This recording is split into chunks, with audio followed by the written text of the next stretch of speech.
In the 2026 midterm elections, there will be an open Senate seat in North Carolina. Thom Tillis, the Republican, announced he's retiring, so Democrats now have a good opportunity to pick up a seat in that swing state.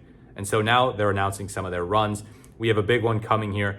CNN reports that Democrats are expected to get their top Senate recruit next week as former North Carolina Governor Roy Cooper plans to enter the race, sources tell CNN. And yes, apparently his last name is pronounced Cooper and not Cooper. I know Cooper sounds a lot more natural, but Cooper, who was term limited after finishing 8 years as governor at the end of 2024, is widely popular in the state and has never lost a race over more than 30 years in state politics for state senate, attorney general, and governor.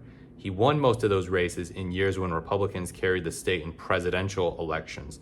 An announcement is expected soon. So yeah, 2016 was actually the first time he won his governor's election. That was the election that President Trump won the first time. So he unseated a Republican in a year in which a Republican won the presidential election. Pat McCrory was the incumbent Republican, and just earlier in 2016, he had signed a very anti-transgender bathroom bill. A lot of corporations boycotted the state. They were outraged by that.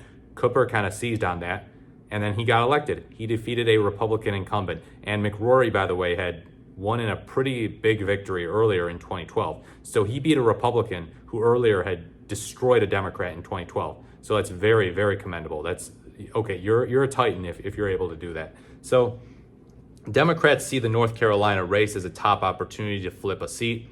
Thom Tillis pulled out of running for a third term. The news of Cooper's entry was first reported by Axios. Morgan Jackson, a longtime Cooper political advisor, told CNN he would not confirm the story, but said Cooper would be making his intentions known in the coming days. Cooper is expected to appear and speak at Saturday's Democratic Unity Dinner, a major state party fundraising event in Raleigh. Multiple sources tell CNN he will not make an announcement then. Wiley Nickel, a former Democratic congressman, is already in the race. Republicans have been searching for a candidate of their own since Tillis announced he wouldn't run. Laura Trump, the president's daughter-in-law and a North Carolina native who lives in Florida, is considering a bid for the Republican nomination. Well, she better move to North Carolina and live there if she plans to run for North Carolina Senate. We don't want to have another one of those Dr. Mehmet Oz moments. Remember where Mehmet Oz ran for Senate in Pennsylvania, and they pointed out, the Democrats did, that this guy's not even living here. He doesn't live in Pennsylvania. He wants to be our senator. He doesn't even live here. What the hell? Get out of here, Dr. Oz. And he lost to John Fetterman. So Cooper, of course, was asked by Harris aides to be one of the running mate options she considered last year, but opted not to participate.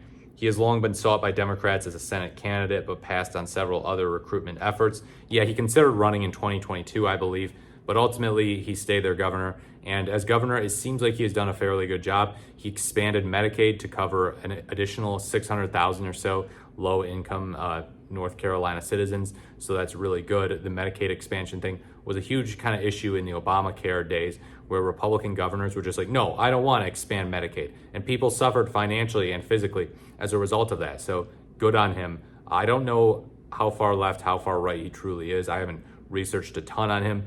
I did hear people expressing some reservations about Harris picking him to be her running mate in 2024, but she didn't pick him anyhow, and she didn't win anyhow. But yeah, Roy Cooper, I think, would have a great chance at winning the Senate in 2026, especially given that the North Carolina Republican Party is having a tough time. You might remember the 2024 North Carolina gubernatorial election from Mark Robinson. Mark Robinson, a guy who was very far right. I'm not going to get into all that, but he had some weird online activity.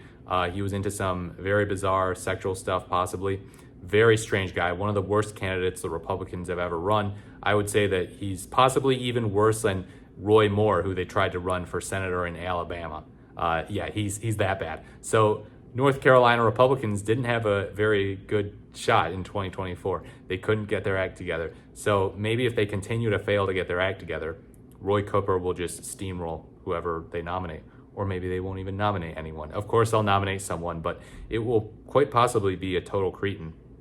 Might not be someone as bad as Mark Robinson, but yeah, Laura Trump. Oh boy, yeah, that's gonna be a lightning rod for Democrats. It's like, she's the president's daughter-in-law. What on earth? What experience does she have making policy? None. Why do you want to send this person to the Senate? This nepotism baby. What on earth? Well, to be fair, she's not his biological daughter, but yeah, really, the Trump last name will prove very, very polarizing. Meanwhile, Cooper was the governor of the state and was very popular, so I think he'd do well. Let me know what you think in the comments below. Thank you so much for watching. Like, comment, or subscribe to the channel. This is The More Is the Merrier, and I look forward to speaking to you in my next video.